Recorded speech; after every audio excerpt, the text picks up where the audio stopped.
bastante preocupante, no solamente por la capacidad de contagio, ni por lo letal que es, que además la tasa de mortalidad es bastante alta, sino porque cada vez se ven con más frecuencia consultas a raíz de los casos de distemper canino, o más conocido como moquillo. Vamos a conectarnos a esta hora con el doctor Sergio Garzón. Él es médico veterinario, especialista en neurología, y vamos a abordar este tema desde todas las aristas que tiene, porque son muchas. Doctor Sergio, muy buenos días. Hola Alejandra, ¿cómo estás? Buenos días. Bueno, doctor, empecemos hablando por esa casuística de los casos de moquillo que ha aumentado significativamente y lo cual tiene muy preocupado a los médicos veterinarios. Sí, mira, realmente yo creo que a raíz del inicio de pandemia, desde el año pasado, hemos visto un incremento, no podría decirte que exponencial, pero sí un incremento importante en los casos de distemper, sobre todo aquí en el servicio de neurología. Esta enfermedad, digamos que afecta muchos órganos y cuando afecta al sistema nervioso es remitida a nuestro servicio. Yo te puedo decir que hace un par de años estábamos recibiendo nosotros entre 1 a 2 casos, 3 casos máximo mensuales, y actualmente estamos recibiendo casi 1 al día de este trastorno con signos neurológicos, así que ha aumentado la casuística de este trastorno. Bueno, doctor, ¿qué es el moquillo? Bueno, el moquillo es comúnmente como se conoce una enfermedad infecciosa que afecta perros principalmente como mascotas, eh, causada por un virus que es el virus de distemper. Es un virus que lastimosamente en nuestro continente no hemos podido erradicar, pero es básicamente eso, es una enfermedad infecciosa por un virus. Tengo entendido que es tan contagioso que incluso pueden perritos que están contagiados infectar un espacio abierto y los otros perritos podrían contagiarse por esas microgotillas que quedan en el aire. Eso nos remite mucho a lo que estamos viviendo, a lo que hemos escuchado durante este año y medio de pandemia, las microgotillas que quedan ahí suspendidas y que contagian a otras personas. Se parece mucho al tema del COVID-19. Sí, realmente es una enfermedad bastante contagiosa. Hoy en día, si la comparamos un poco con la situación que estamos viviendo con el tema que mencionas de coronavirus, nos ha permitido a nosotros aclarar e informar que es una enfermedad que entre especies o digamos entre congéneres se puede infectar de manera muy fácil, digámoslo de alguna manera.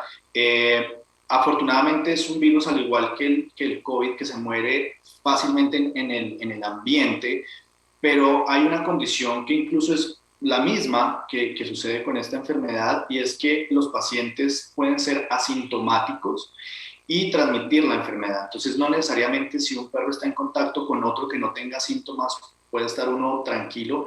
Lastimosamente, en ocasiones en fases de no tener o en estadios de no tener síntomas, puede ser contagiosa o pueden contagiarse. Entonces, sí son esas micropartículas, como tú lo mencionas, las que pueden llegar a generar la infección de los otros pacientes vía aérea y obviamente llevarlos a lo que pues, es el distemper, que es bastante devastador y delicado. Es importante aclarar cuando tú dices la palabra congéneres, estamos hablando de perro a perro. Es importantísimo que los tenedores de mascotas o que todas las personas que en este momento están conectados con mascotas ahora sepan que no es una enfermedad que se pasa de animales a humanos, que es lo que se conoce como una enfermedad zoonótica. Es decir, ningún perrito nos va a contagiar de moquillo. Entonces es importante que eso lo tengamos muy claro dentro de todo este espectro de lo que es este distemper canino. Doctor Sergio, ¿por qué se contagia un animalito con moquillo y qué podemos hacer para evitarlo?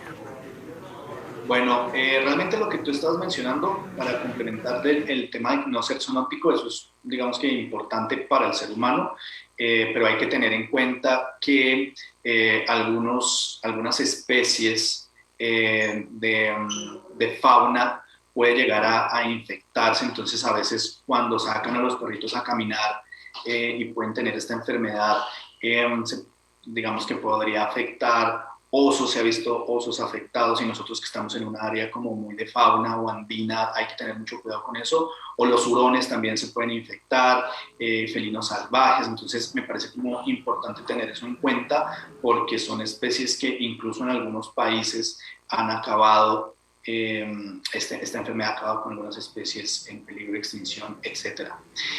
Con respecto a cómo se infectan, como te mencionaba, es vía aérea, ¿sí? Aerógena, y lo que nos hemos dado cuenta es que algunos pacientes inmunocomprometidos, como sucede con el tema del coronavirus, son los que pueden sufrir como más riesgo de contagio.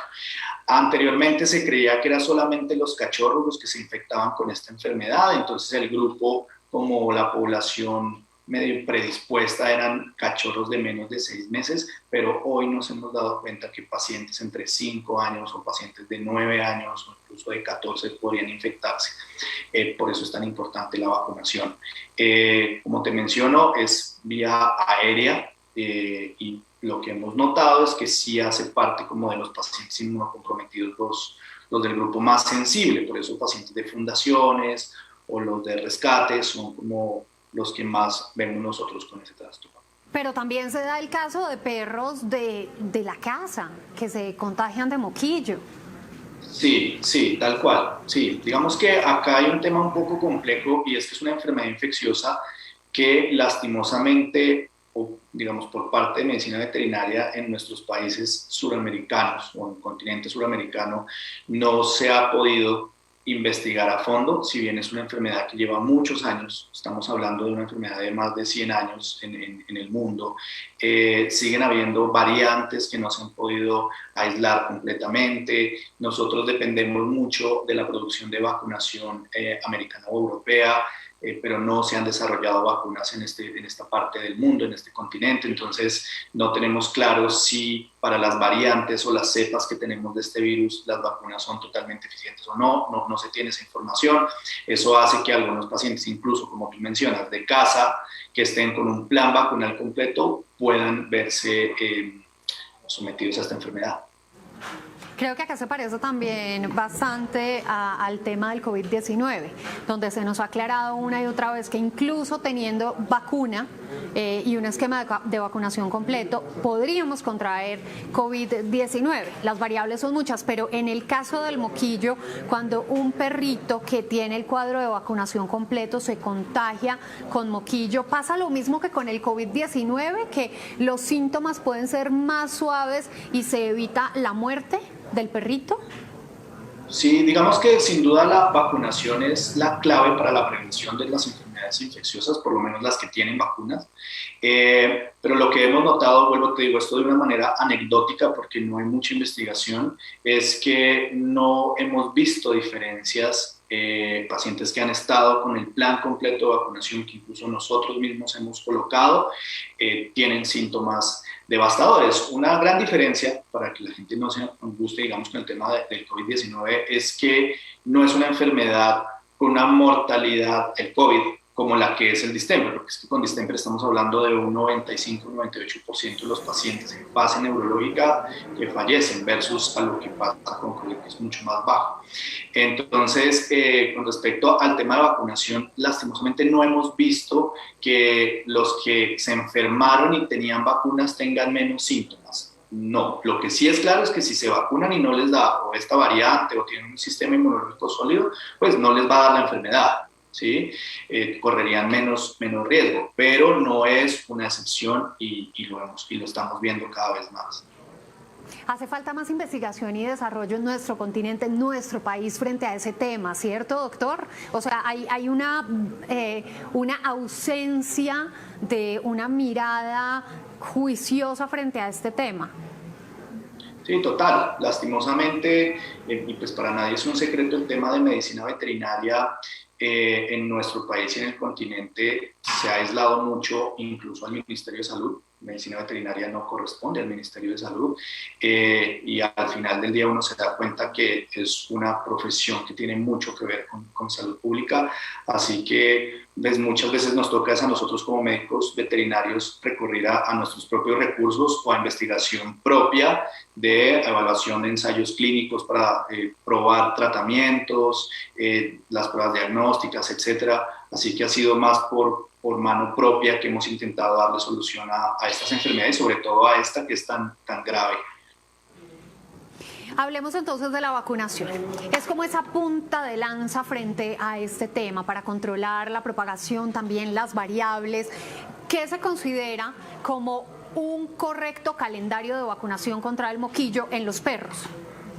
Bueno, eso es muy importante porque digamos que cuando nosotros vamos a vacunar a un paciente necesitamos entender o reconocer en qué estado inmunológico se encuentra un paciente, y eso lo podemos hacer desde el punto de vista clínico. Por ejemplo, hoy en día existe una gran motivación por la adopción, cosa que defiendo completamente y me parece maravilloso, pero es importante entender que estos pacientes que están rescatados en ocasiones no contaron con un suministro de calostro por parte de su madre, que es básicamente las defensas que le pasa a la mamá a los bebés.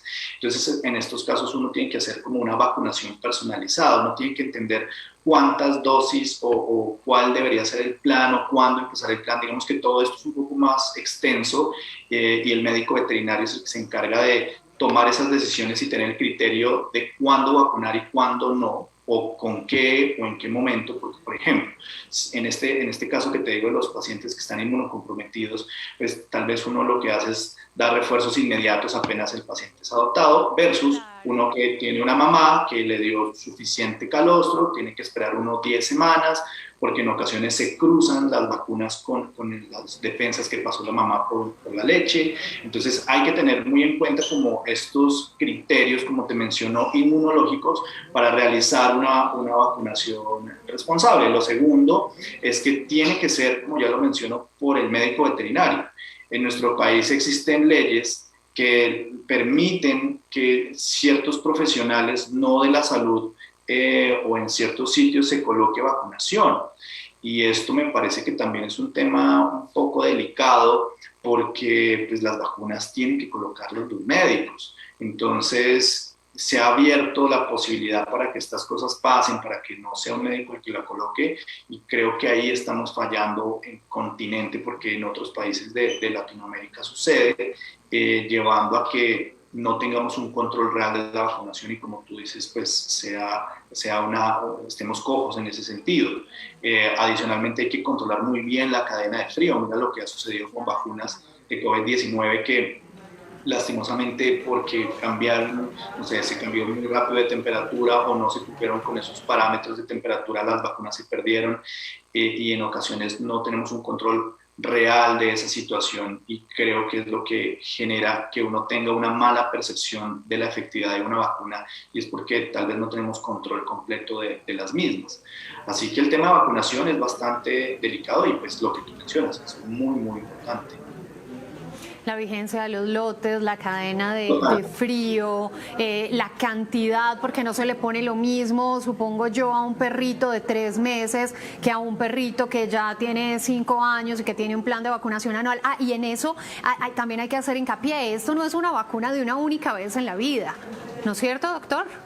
Correcto, sí, no, tiene que vacunarse anualmente en nuestro país, y digamos que las guías que nos rigen para la vacunación en Latinoamérica debe hacerse anual. He escuchado muchas veces comentarios pues, en pacientes que vienen o propietarios responsables de pacientes que vienen diciendo que porque ya es viejito no necesita vacunación. Esto no es verdad. No es verdad. Hemos visto pacientes de edad avanzada, como te menciono, de 10 años, 12 años con esta enfermedad. Si bien no son los grupos más como sensibles para infectarse, igual hay que prevenirlos y protegerlos. Entonces, es muy importante el tema de la vacunación en estos casos. Pues ya hablábamos que una de las poblaciones más susceptibles también eran los inmunocomprometidos o animalitos que ya por su edad funciona igual que los humanos. Por eso la vacunación contra el COVID-19 comenzó por los adultos mayores, pues porque son los que ya comienza su sistema inmunológico a disminuirse y por eso es que había que protegerlos. Es igual en el caso de los animalitos, cuanto más pasan los años su sistema inmunológico comienza a perder defensas o a perder fuerza y por eso es tan importante que tengamos ese plan de vacunación anual, que siempre se ha enfocado, es como en la rabia, ¿no, doctor? Siempre es la vacuna anual contra la rabia, pero hay un montón de enfermedades que están también latentes y que las personas pierden de vista. Correcto, las políticas nacionales del Instituto Colombiano de Agricultura, que es el ICA, que es como el ente que nos regula a nosotros, manifiesta la dosificación anual de rabia, pues finalmente porque tiene unos fines de salud pública, obviamente hay que hacerlo, pero se olvida un poco de ese manejo que debe hacerse individual entre especies.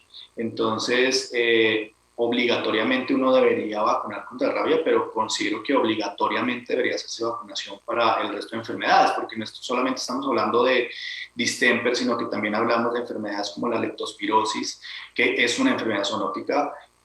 Hablamos de hepatitis, hablamos de parvovirosis y otras enfermedades que son las que están incluidas en el plan de vacunación anual que se debería realizar de manera, como ya he mencionado, responsable. Muy bien, doctor Sergio, comenzamos hablando de esa cantidad de órganos en el cuerpo que puede afectar el distemper canino o moquillo canino. Antes se consideraba que los síntomas comenzaban en un orden, que el perrito empezaba por síntomas gastrointestinales y que terminaba en un último estadio de signos neurológicos, pero no.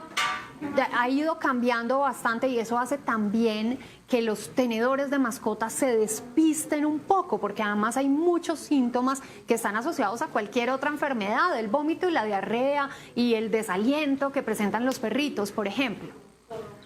Tal cual, sí, digamos que uno de los grandes problemas que tenemos es justamente lo que estás mencionando. En ocasiones llegan los cachorros con un cuadro gastrointestinal y si uno habla o maneja la medicina desde el punto de vista estadístico, tú no piensas que un paciente que llega con un cuadro digestivo va a tener una enfermedad grave como es el distemper y tal vez sospecharía uno más un cuadro de haberse comido algo que le hizo daño y eso le causó la diarrea o un tema de parasitosis que también es muy frecuente. Entonces uno no piensa como médico, no tiene un análisis estadístico de pensar que sea lo peor. Eso incluso pues, se hace en medicina humana. Pero hoy en día con este incremento de casos creo que hay que tenerlo en cuenta. No solamente una condición digestiva, sino también una condición respiratoria, si están con tos, con secreción nasal. Creo que por la situación que estamos viviendo actualmente y el incremento de casos, debería contemplarse en la lista de diagnósticos diferenciales y pues hacer las pruebas necesarias para saber si estamos frente a este cuadro o no, teniendo en cuenta que si logramos que esto no avance al sistema nervioso, habrá un impacto en la morbimortalidad y los pacientes pues, podrán recuperarse. Cuando hablo de la mortalidad entre el 95 y el 98% de los pacientes, corresponde a una mortalidad relacionada a el desarrollo de signos neurológicos. Es decir, cuando el paciente tiene signos neurológicos es cuando vemos este grado de mortalidad. Traduzcámosle a las personas que están en nuestra sintonía qué significa signos neurológicos. Bien, los signos neurológicos típicos de un paciente con distemper, corresponden a inicialmente crisis epilépticas, que son básicamente convulsiones. Okay. Correcto, hay unas características típicas de esas convulsiones y es que son como si estuvieran masticando chicle, que incluso en algunos casos los responsables no las relacionan a un trastorno neurológico y creen que de pronto tiene algo en la boca, pero la manifestación es que empiezan a masticar de un momento a otro sin tener comida. Adicionalmente, se acompaña con hipersalivación, los pacientes están salivando, pueden que tengan ciertos signos de dificultad motora, o las típicas crisis que yo creo que todos tenemos en cuenta o que relacionamos, que son las de caerse, mover los miembros, perder la conciencia, como pasaría en una persona. Adicionalmente, tienen un signo que es casi, no lo vemos en un 60-70% de los casos neurológico, y es el desarrollo de mioclonías. Las mioclonías básicamente son estos tics, que son movimientos o contracciones rítmicas, involuntarias, que pueden ser de cualquier grupo muscular.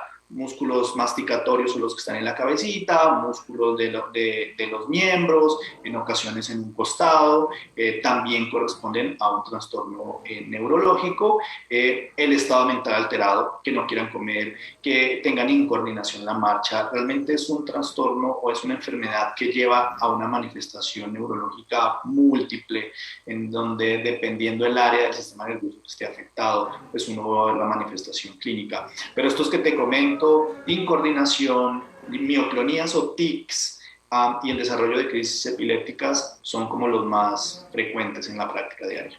Doctor Sergio, cuando hablamos de esa fase neurológica, ¿estamos diciendo que les afectó la cabecita? Correcto, afecta el encéfalo, el cerebro y la médula espinal. Y en ese estadio, ¿qué tanta es la posibilidad de que sobrevivan? Como te menciono, en la experiencia que tenemos y los pocos documentos que hay, la mortalidad es muy alta. Es poco probable, hablamos de un 2 a 5% de expectativa de salir adelante, incluso muchos quedan con secuelas, secuelas como los tics, secuelas como las convulsiones, pero hemos tenido casos y aún luchamos para que esos pacientes salgan adelante, pero siendo muy francos, hablamos con los responsables y damos datos bastante desalentadores, pero pues es la realidad. Y en ese sentido, ¿a qué va enfocado el tratamiento? Bueno, realmente como todos los virus y como lo sabemos, por ejemplo, con el tema de COVID-19 o con incluso una simple gripa, el tratamiento se hace sintomático. Lo que hacemos es dar, si un paciente desarrolla signos respiratorios por una complicación de bronquitis infecciosa bacteriana, daremos antibióticos. Si es digestivo, pues miraremos antibióticos específicos para el cuadro digestivo. Asociamos la terapia a antioxidantes, multivitamínicos, antivirales, ¿sí? Que son como el pool de medicamentos o de fármacos que utilizamos para este tipo de trastornos, pero entonces es más un manejo sintomático.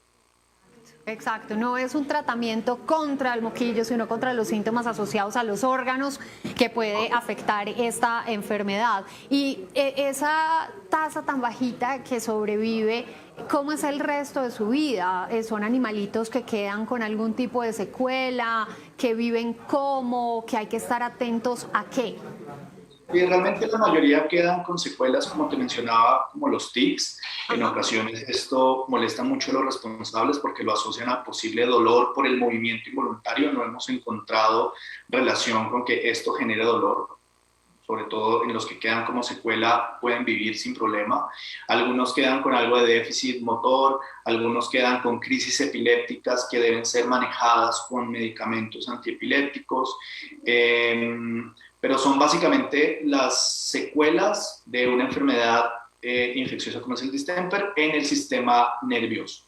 No hemos visto secuelas digestivas, no hemos visto secuelas respiratorias en estos casos, son más las secuelas neurológicas las que se relacionan al resto de vida de estos pacientes, pero como te digo, los que sobreviven, un gran número de los que sobreviven pueden hacerlo con calidad. Sabemos que no quedan 100%, que tienen sus deficiencias, otros no quedan con nada, afortunadamente, es mucho más pequeño, pero pueden vivir, o sea, salieron de una situación muy difícil y pueden tener calidad de vida, no se ha demostrado que esto acorte su periodo de vida, así que pueden seguir adelante.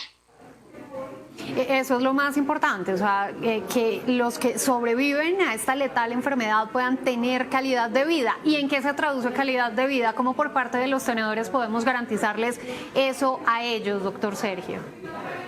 Básicamente calidad de vida para nosotros es que se puedan desplazar para tomar sus alimentos, que se puedan desplazar para hacer sus necesidades fisiológicas, tanto de defecación como micción. Calidad de vida es que no tengan dolor. Un dolor crónico se asociaría a que no la tengan, que no tengan calidad de vida. Como te menciono, el tema de las convulsiones, si son controladas y las desarrollan una cada 2 meses o cada 6 meses podrá ser aceptable y vivir bien.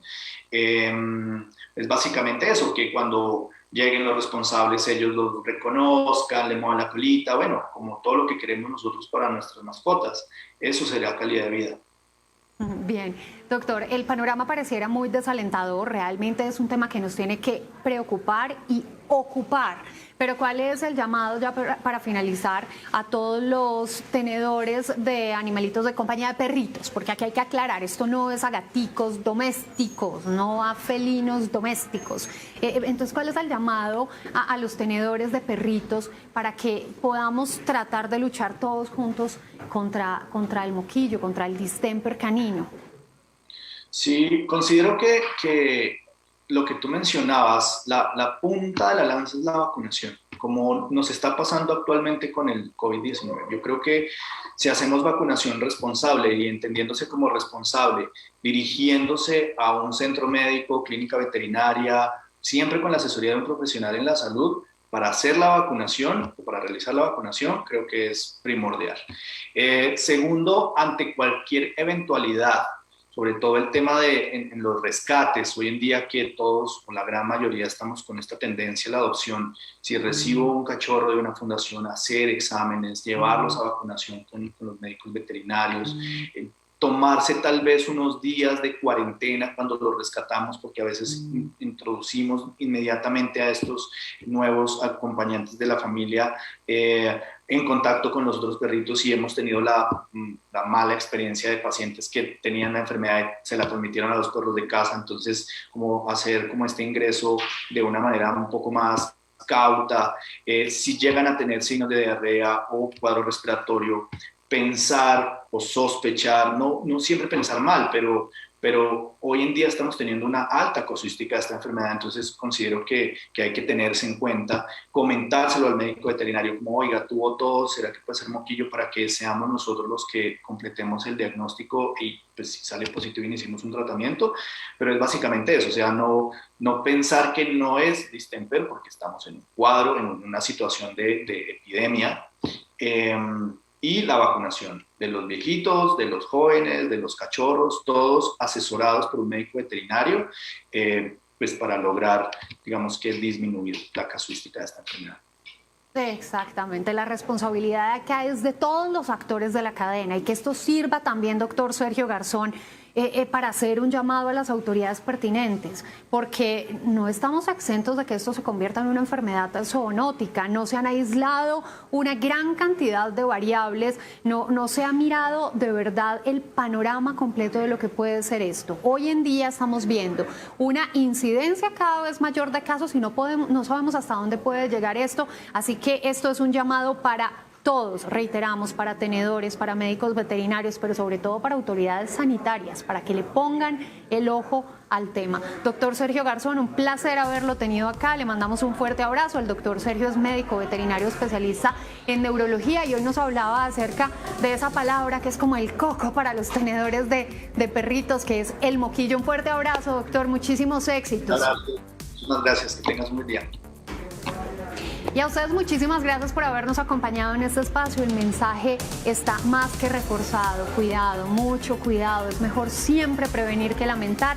No desestimar absolutamente ningún síntoma. Cuando nuestros animalitos de compañía presentan alguna anomalía en su comportamiento, hay que ponerle el ojo al tema y acudir a un experto, a un médico veterinario. Vamos a hacer una pausa. Ustedes gracias por su compañía. Nos encontramos el próximo lunes y que tengan una feliz jornada. Chao, chao.